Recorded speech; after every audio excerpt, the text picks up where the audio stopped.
आज सर्वशक्तिमान परमेश्वर ने पहले ही विजेताओं का एक समूह बना लिया है।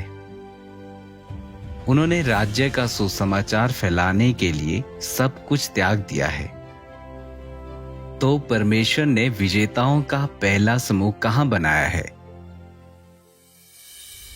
पहला, परमेश्वर ने पूरब में विजेताओं का एक समूह पहले ही बना लिया है।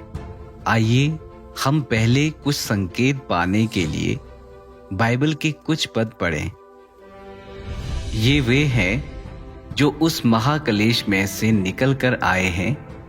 इन्होंने अपने अपने वस्त्र मेमने के लहू में धोकर श्वेत किए हैं, क्योंकि उदयाचल से लेकर अस्ताचल तक जाति जाति में मेरा नाम महान है। सेनाओं के यहोवा का यही वचन है।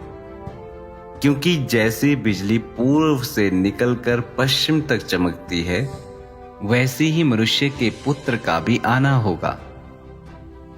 मैं अपने सब पहाड़ों को मार्ग बना दूंगा और मेरे राजमार्ग ऊंचे किए जाएंगे। देखो, ये दूर से आएंगे और ये उत्तर और पश्चिम से और सीनियों के देश से आएंगे। तब वह बड़ा अजगर अर्थात वही पुराना सांप जो इब्लिस और शैतान कहलाता है और सारे संसार का भरमाने वाला है, पृथ्वी पर गिरा दिया गया और उसके दूत उसके साथ गिरा दिए गए। शास्त्रों से हम देख सकते हैं कि अंत के दिनों में परमेश्वर के कार्य का स्थान दुनिया के पूरब में है, एक ऐसे देश में जो परमेश्वर का सबसे अधिक प्रतिरोध करता है। एक ऐसा देश जहां ईसाइयों पर सबसे गंभीर उत्पीड़न होता है। यह देश एक अन्य जाति राष्ट्र है, जिसका अर्थ है कि इसके लोग परमेश्वर में विश्वास नहीं करते या परमेश्वर की उपासना नहीं करते। अजगर इस देश का प्रतीक है और इस स्थान को कभी सीनियों का देश कहा जाता था। भाइयों और बहनों, कौन सा देश इन शर्तों को पूरा करता है? सही है, यह देश चीन है। जब शास्त्र महाक्लेश से निकलने वाले विजेताओं की बात करते हैं, तो इसका मतलब है कि वे मुश्किल से अपनी जान बचाकर निकले हैं। विजेताओं का पहला समूह चीन में परमेश्वर के चुने हुए लोग हैं और उन्होंने चीनी कम्युनिस्ट पार्टी के क्रूर उत्पीड़न, गिरफ्तारी, कैद और यातना का अनुभव किया है। वे वास्तव में महाक्लेश से निकलकर आए हैं। चीन दुनिया के पूरब में स्थित है। यह 1.5 अरब की आबादी वाला एक नास्तिक देश है। हालांकि इसकी कुल आबादी में से 4% से भी कम लोग परमेश्वर में विश्वास करते हैं, जिससे यह एक अन्य जाति राष्ट्र बन जाता है। यदि आप कुछ शोध करें तो आप देख सकते हैं कि सीनियों का देश चीन को संदर्भित कर रहा है। चीन एक ऐसा देश है जिसका प्रतीक अजगर है और चीनी लोग खुद को अजगर के वंशज कहते हैं।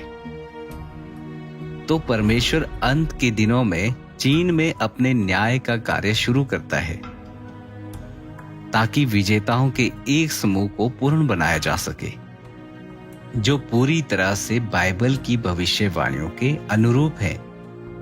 चीन एक नास्तिक देश है।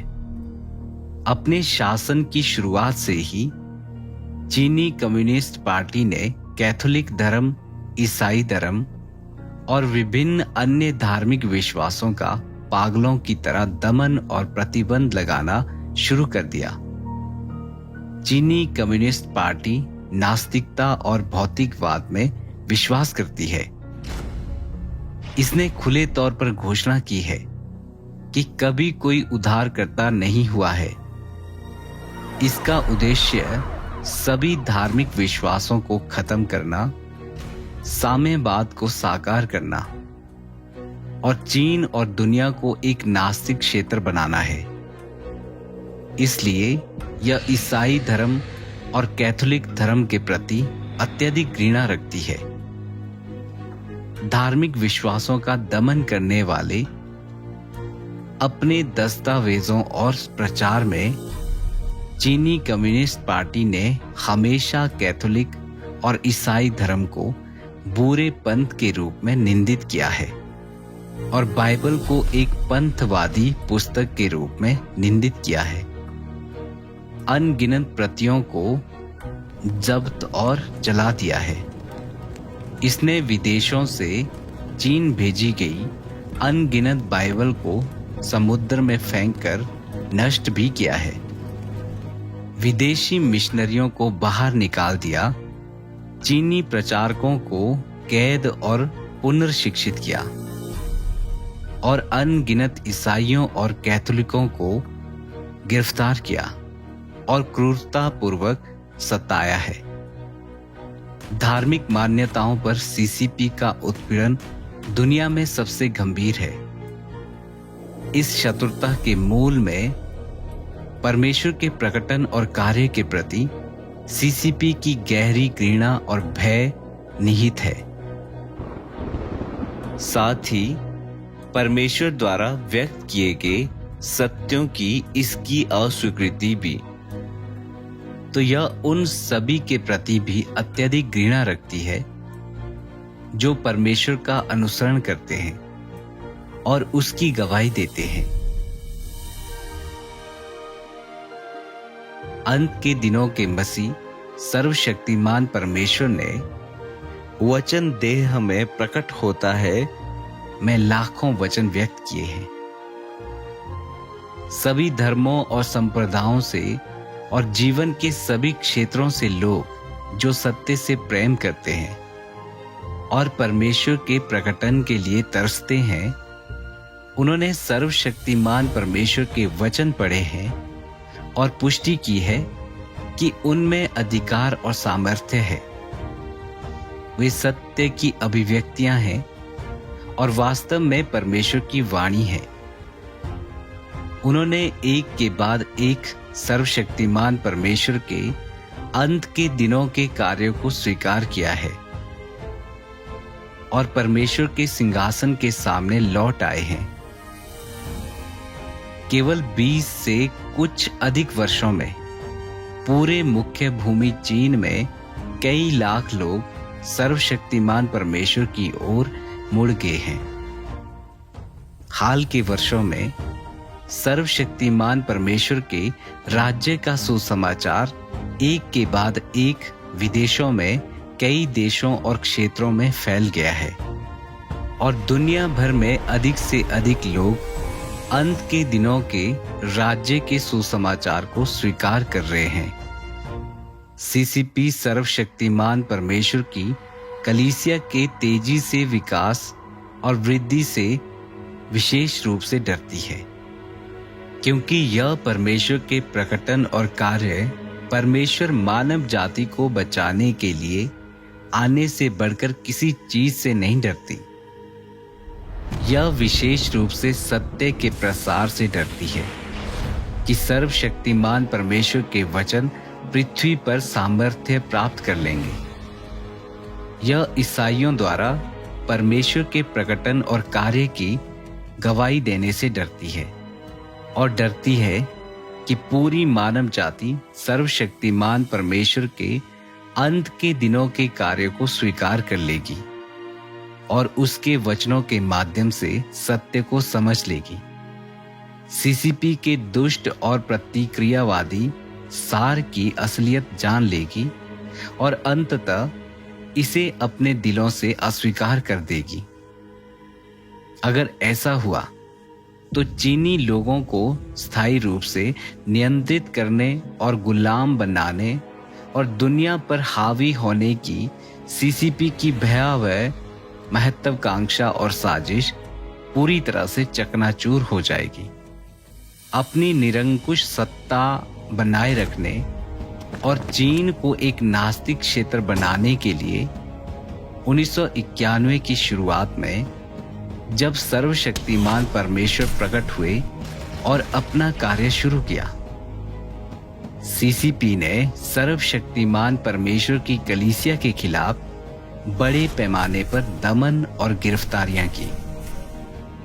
सर्वशक्तिमान परमेश्वर की कलीसिया में परमेश्वर के चुने हुए लोगों पर सीसीपी का उत्पीड़न विशेष रूप से गंभीर है। विजेताओं का वह समूह जिसे परमेश्वर ने अंत के दिनों में पहले ही बना लिया है, वह ऐसे ही उत्पीड़न और क्लेश के तहत उत्पन्न हुआ है। हम देख सकते हैं कि परमेश्वर पहले चीन में विजेताओं का एक समूह बनाता है, एक ऐसा देश जो उसका सबसे गंभीर रूप से प्रतिरोध करता है, जैसा कि सर्वशक्तिमान परमेश्वर के वचन कहते हैं।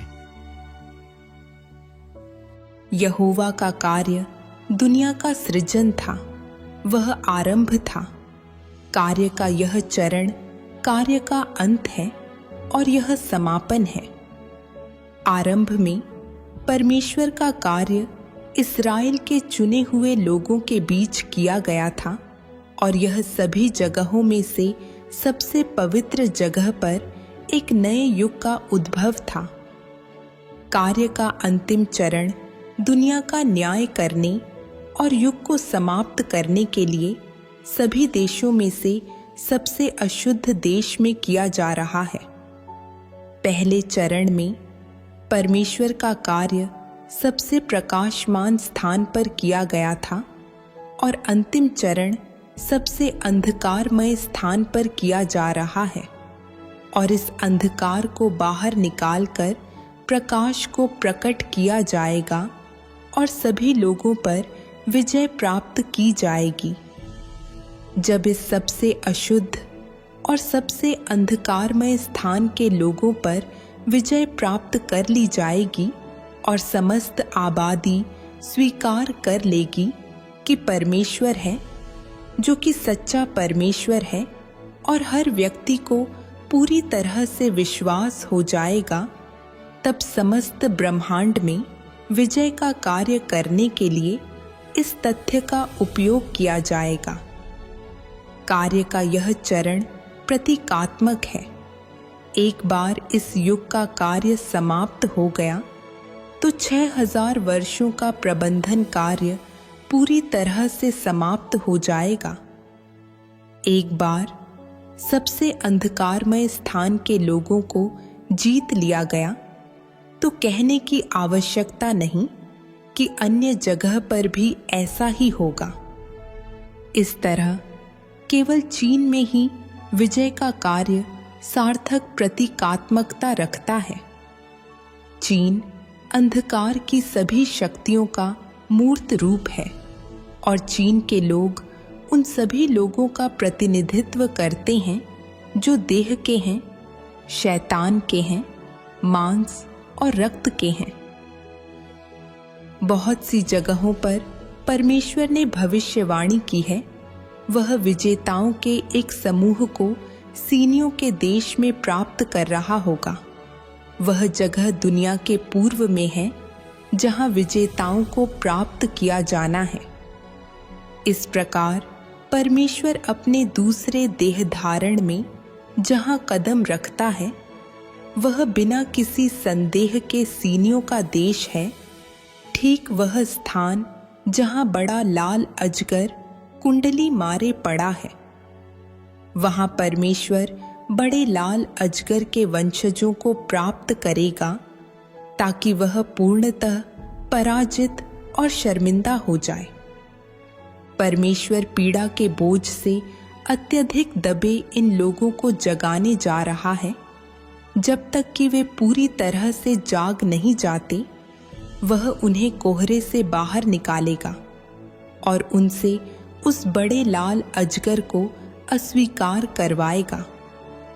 वे अपने सपने से जागेंगे, बड़े लाल अजगर के सार को जानेंगे, परमेश्वर को अपना संपूर्ण हृदय देने में सक्षम होंगे, अंधेरे की ताकतों के दमन से बाहर निकलेंगे, दुनिया के पूर्व में खड़े होंगे और परमेश्वर की जीत का सबूत बनेंगे। केवल इसी तरीके से परमेश्वर महिमा प्राप्त करेगा। इसलिए उसके कार्य के प्रत्येक चरण के लिए परमेश्वर जिस स्थान और लोगों को चुनता है वे उसके कार्य की जरूरतों से निर्धारित होते हैं और गहरा महत्व रखते हैं। सब कुछ पूरी मानव जाति को बचाने के उद्देश्य से है। अंत के दिनों में परमेश्वर जो कार्य करता है वह न्याय और शुद्धिकरण का कार्य है, क्योंकि उसका उद्देश्य सत्य को व्यक्त करना है ताकि मानवीय भ्रष्टता और अधर्म का न्याय और इसे उजागर किया जा सके और मानव जाति पर उसके धार्मिक, प्रकोपी और अपमान ना किए जा सकने वाले स्वभाव को प्रकट किया जा सके। उसे प्रतिनिधि उदाहरण के रूप में उन लोगों को चुनना होगा जो सबसे गहराई से भ्रष्ट है और उसके प्रति सबसे अधिक प्रतिरोधी हैं। केवल इसी तरह से उसका कार्य सर्वोत्तम परिणाम प्राप्त कर सकता है। जैसा कि सर्वविदित है, पूरी मानव जाति में चीनी लोग सबसे अधिक उत्पीड़ित हैं, शैतान द्वारा सबसे गहरे भ्रष्ट हैं और सबसे अशुद्ध और अधम हैं। वे परमेश्वर को सबसे गंभीर रूप से नकारते और उसका प्रतिरोध करते हैं, जिससे वे भ्रष्ट मानव जाति के प्रतिनिधि बन जाते हैं। यदि परमेश्वर मानव जाति के बीच सबसे अशुद्ध और भ्रष्ट लोगों पर विजय प्राप्त कर सकता है, तो यह पूरी मानव जाति पर विजय प्राप्त करने के बराबर है।